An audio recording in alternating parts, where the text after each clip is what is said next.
Reka subire ndabaha ikaze mwese nshuti banywanyi bacu mukunda kandi mugakurikira amakuru n'ibiganiro dutambutsa kuri chaîne yanyu imwe Rudene Isange TV, chaîne ibashikiriza amakuru ndetse n'ibiganiro biba bigezweho kandi biba byakorewe amatohoza mu rurimi rw'ikirundi. Reka tuzubire ndabaha ikaze mu makuru yacu yo kuri iyi saha, akaba ari amakuru na cane rero haraza gushimikira ku ngingo nkuru zikurikira. Amakuru yacu tuyatangurira mu gisata c'umutekano cane turabiriye hamwe muri etat major mu gisirikare c'u Burundi, aho ibintu bitifashe neza. Amakuru ariko aravugwa ku rubuga nuko ingabo z'u Burundi FDNB bamwe ngo batanguye kurwara kwashiye rukoro. Turaza kandi no kunyarukira kubijanye n'amakuru kwiriko biravugwa ku ntambara yahuje ingabo z'u Burundi FDNB mu kiyaya ca Rusizi ndetse n'imigwi itwaje ibigwanisho, aho abasirikare bashika 65 bo mu ngabo z'u Burundi FDNB baraye bagandaguriwe muri Republika Iharanira muri ico kiyaya ca Rusizi nk'uko amakuru dukura ku rubuga abishikiriza. Umuvugizi w'igisirikare c'u Burundi Gaspard Baratuza yamenyesheje amakuru avuga ko kuri ubu ngubu abasirikare baba 65 bo mu ngabo z'u Burundi FDNB aribo baraye bagandaguriwe muri ico kiyaya ca Rusizi mu mirwano yariko irabahuza n'umugwi witwaje ibigwanisho wagira ngo ujabuke mu Burundi. Ikaba rero hari inkuru mbi umukuru w'igihugu c'u Burundi Evariste Ndayishimiye ndetse n'umukuru w'igisirikare c'u Burundi Prime Niyongabo yumvishe aca akorora amosozi. Reka tunyarukire ku nkuru nanone iriko iravuga ko abasoda b'u Burundi baba bararwariye kwashiye rukoro muri Republika Iharanira Intwaro ya Kongo kubera ubusuma bw'aba batwara ibi bintu bariko baribaza niba koko abatwara igisoda c'u Burundi bo babizi. Iyi ni intahe y'umusirikare aherutse guta amaronka aja gupagasa hanze y'u Burundi, yatwandikiye yerekana ko ingene gufata n'abo basirikare b'u Burundi biri mu biriko biratuma bahunga ku bwinshi.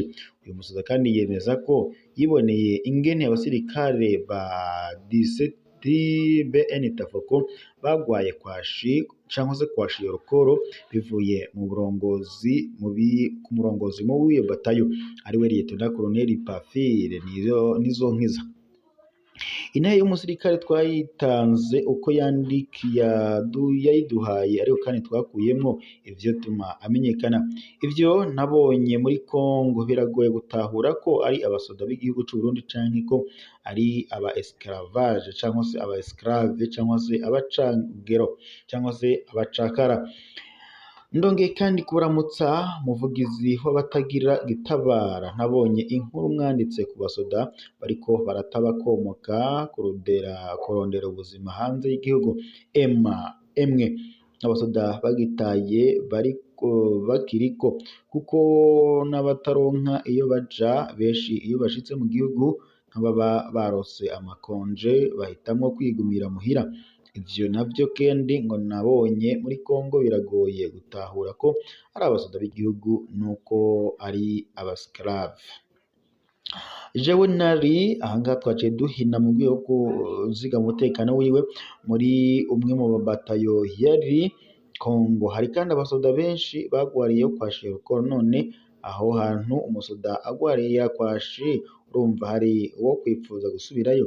Ndakeka ko inkuru yuko hari abasoda bagwariyeyo kwashiye rukoro atawigeze ayibabwira. Hariho kandi n'abapfiriyeyo ku gutinya kubarungika mu Burundi ngo vyohava bimenyekana. Subiye inyuma gato, jewe nagiye Kongo igenekerezo naho ntabwo twabishizeko, nabanje kandi gukorera muri Haute Plateau. Mu nyuma twarungitswe mu kiyaya ca Rusizi, batayo yacu yahavuye kandi imera nk'iyasambuwe turungikwa gutanga rapport ku zindi batayo. Twebwe twarungitswe gufasha batayo 17 BN cyangwa se batayo 17 Tafoko yatwarwa na Lieutenant Colonel nizo nkiza Pafire. Iyo batayo kandi yari ahitwa mu Unanira. Mu mezi 3 ya mbere niho abasoda bagwaye kwashiye rukoro vyagiye guhagarara, ari uko kandi komanda wa batayo atumwe ko kwisigura muri brigade twarimwo. Ntituzi ko umukuru w'igisirikare nawe yoba yaramenye ivyo bintu, bagumye babipfuka. kwashi muri bato ya 17 Tafoko. Ibi ndiko ndababwira vyabaye uyu mwaka wa 2025. Abasoda bo muri 17BN Tafoko baramaze amezi abiri barya rimwe ku munsi, naho nyene bikaja kuboneka isaha 4 z'ijoro zirenga. Abatagira uko bigenza ngo bisumire nibo bahavuye barwara kwashi. Rero kubera ko brigade twatwaragwamwo yari hafi cyane yaho twari, abasoda bamwe bahavuye bamanuka gusaba indya mu gihe babonye ko muri brigade bo bariko barafungura. Nuko vyahavuye bimenyekana ko abasoda bo muri 17BN Tafoko babangamiwe cane n'inzara. Brigade yaragezaho irengerwa n'abaje gusaba indya, niho hageze baheza bakabaza ivyari vyo. Abasoda baravuga ko basigaye barya rimwe isaha 4 z'ijoro zirenga. Aho rero kwashi ya Rukoro yari igejeje kure abasoda. Icitwazo cariko komanda wa batayo yari yarase kubakisha igikoni, ariko kandi aho hose aba ofisiye bobo barafungura saa 4 y'igitondo. Mwumve ako kamaramaza, aho aba ofisiye bafungura bonyene bakareka abandi basirikare bakicwa n'inzara. Bimaze kumenyekana rero, komanda wa batayo yaratumwe ko muri brigade abona kwemera kubaka ico gikoni. Mu guhisha ba bagwayi ba kwashi baciye babarungika gukorera mu gikoni kugira ngo barabe ko botora mitende. Hari kandi umutegetsi vyababaje cane avyumvise, yari umumajoro wo muri brigade uwo bita B4 ajejwe ivya logistique. Uwo yaratumye abarwayi baronka amata n'ubuyi, aho kandi vyaciye kure. Aho rero ngo amata n'ubuyi vyari vyanikiwe abasoda bose, aho kandi ntavyo baronka. Narumvise ko hari abasoda bishwe n'iyo kwashi, ariko kandi sinashoboye kubamenya. Navuye kandi nsaba konje barayimpa, sinasubiyeyo, naciye nigira gupagasa mu mahanga. Rero iki muriko muravuga kirahambaye cane. Igisoda kiriko kiricwa n'abagitwara. Intambara ya Kongo iratwononeye rwose igisirikare. Abariko baragita ni benshi cane, n'abasigaye barose inzira ntawuzi uko vyogenda. Hari abasoda benshi bidogera ingene bibwe imfungurwa zabo muri Repubulika Iharanira Demokarasi ya Kongo. Iruhande y'iyo ntahe y'umusirikare twararose kandi izindi ntahe nyinshi z'abasoda bavuye ingene abatwara batayo babibye imfungurwa zabo. Abatwara igisoda barakwiye gukora amatohoza akomeye kukugene abatwara amabatayo bigenje muri Repubulika Iharanira Demokarasi ya Kongo. Muri benshi bagiye gutongira ku magorwa y'abasoda.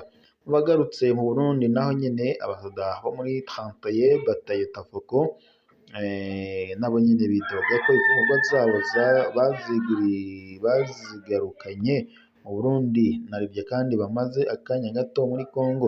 Ariko kandi aho bari uyu munsi ababatwara bakanka kubaha ivyo bagarukanye: amata, ubuyi, ifu yo gukuramwo imikate n'ibindi. Bano basoda kandi bakeka ko ababatwara bashaka kunyuruza izo fungurwa. Intambara ya Repubulika Iharanira Demokarasi ya Kongo yishe vyinshi, abasoda baratakaje icizere kuba batwara. Umukuru w'igihugu bamufata ko yabagurishije kwa perezida wa Kongo Antoine Felix Tshisekedi kugira ngo yironkere amadolari. Naho umukuru w'igisirikare c'u Burundi bamufata ko yariko yironderera inzahabu muri Repubulika Iharanira Demokarasi ya Kongo. Uwo bavuga neza ni Koloneli Nihorimbere Jeconias yatwara diviziyo. We ngo baremera ko yakunda abasoda kandi ko amenye ibibazo vyabo yavyitwararika, aho kandi abasoda baratinya kumubwira ibiriko birabashikira. Abasoda bidogera ababatwara canke se abatwara za batayo ko babivye ifungurwa, barabiba amafaranga yo gusoma.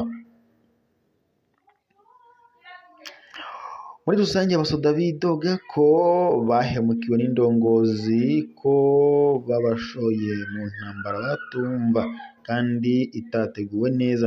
Bongera kandi babarira utwabo bageze ku rugamba. Ikibaje nuko ata numwe abazwa amagorwa y'abasoda b'u Burundi baboneye muri Repubulika Iharanira Intwaro ya Kongo. Ni vyiza ko habaho amatohoza akwiye kugena abasoda ba 17BN Tafoko bagwaye kwashi ndetse n'ingene abagwayi bavujwe n'uruhara rw'indongozi mu byashitse. Birahambaye kandi kurondera ko no mu zindi batayo bitoba vyarashitse abafise uruhara muri ubwo bubegito barakwiye guhanwa bimwe bikomeye, ndetse ubundi hatubatswe icizere c'abasoda bato ku ndongozi zabo, igisoda kiba giheze. Naho icuka kibi casubiye kuduga hagati y'umukuru w'igihugu c'u Burundi ndetse n'umunyamabanga mukuru w'umugambwe wa CNDD-FDD y'iteka Reverien Ndikuriyo. Ikintu gihambaye Reverien Ndikuriyo yaraye ashoboye ni ukwibagiza ijambo ry'umukuru w'igihugu riheze umwaka. Ejo wari umunsi abatari bake bari kugaruka ku ijambo ry'umukuru w'igihugu. Ubu nta n'uwo ucibuka ko Perezida Ndayishimiye yashikirije ijambo. Ibibazo bihambaye tubisanga kwa Ndikuriyo kurusha kwa Evariste Ndayishimiye. Ikindi yaraye yakoze ni ugushira umukuru w'igihugu na leta aho ngo bibananira gufata ingingo kuri ifomi. Biragoye kandi kumenya ko n'ibindi bisata umushikiranganje Alain Ndikumana yari yerekanye ko vyamunzwe na konona amatungo ya leta benetse no kuyasahura anajesa iyubakwa ry'amazone ko hari ico leta izoshobora kubikorako. Ku bijanye na fomihoho leta Ndayishimiye vyo yisaba guhangana n'umuganga uri ku butegetsi wa CNDD-FDD kugira ngo hafatwe ingingo. Burya kandi Ndikuriyo asa n'uwaraye ateye Ndayishimiye ariko kandi atamuvuze. Iyo wifatiye mu gahanga umushikiranganje akiri muri leta kandi uzi ko akunzwe n'umukuru w'igihugu, iba ari inzira y'ubwenge yo gutera agatsinde umukuru w'igihugu. Ikindi gikomeye kandi Ndikuriyo yaraye yerekanye nuko ariwe afise ijambo rihambaye ku bibazo bikomeye vy'igihugu birenze no ku kibazo ubundi birabwe no ku bibazo ubundi birabwa n'umukuru w'igihugu, ivyo abandi bita domaine réservé du chef de l'État. Aho niho kandi nko mu kibazo cy'imigenderanire n'amakungu, aho ndetse Ndikuriyo ariwe atangaza ko umupaka wa Gatumba uzoguma wugaye gushika huguruwe imipaka y'u Burundi n'u Rwanda. Ivyo kandi ukabivuga leta n'umukuru w'igihugu atavyo baratangaza. Ni nko ku bibazo c'igisoda aho Ndikuriyo ariwe atangaza ko Uburundi bugifise ingabo muri Repubulika Iharanira Intwaro ya Kongo. Ndikuriyo kandi yaraye yakoze intambwe ya mbere yo kuba ushobora kuvuga ivyo leta idakora neza. Aho ni nk'igihe kandi yerekana ko kubona ifumbire ibura mu gihugu ari ikosa rya leta atari ikosa rya fomi. Yaraye kandi yerekanye ko hari abashirikiranganje batazi akazi kabo afatiye kuri fomi. Aho kandi asa n'uwerekanye ku rwenge ko Alain Ndikumana yavuze ibitamuraba. Isa n'intambwe ya mbere y'ushobora kuzohiganwa n'utwara uyu munsi ndetse mu kuzokwerekana amakosa ya leta yiwe. Ikindi gikomeye cyane muri CNDD-FDD ni ukwerekana ko uwushigikiwe na Reverien Ndikuriyo aba akomeye cyane kurusha uwushigikiwe n'umukuru w'igihugu cy'u Burundi Evariste Ndayishimiye. Muri CNDD-FDD kandi hari ijambo rikomeye bagenderako ngo wegamira umugabo adakomeye mugakubitirwa hamwe. Ikizoba kuri Alain Ndikumana kizoba ikimenyetso cyo kwerekana umugabo uwo ari we hagati ya Ndayishimiye ndetse na Ndikuriyo. Ndikumana azokurwa canke azoshigikirwa? Ibi byose bisigura iki? Abarundi bo kwitega iki muri 2026? Ni ibiki kandi Perezida Ndayishimiye yari yatangaje mu ijambo ryiwe riheze umwaka? Inyishu ziri mu kiganiro ca mbere c'uno mwaka cari categuwe n'ishirahamwe Focode kizobaha ejo kizotangwa kweje igenekerezo rya 4 ukwezi kwa mbere uyu mwaka isaha 12 z'umugoroba ku mbuga za X yahoze yitwa Twitter ndetse na Facebook nk'uko amakuru dukura ku rubuga abishikiriza. Reka mbashimire mwese muri kumwe natwe makuru y'ibiganiro twego turabashikiriza kwino saha reka tudusuzira ngaha gusa turaza gusubira n'ubundi mu makuru araza kuba agezweko.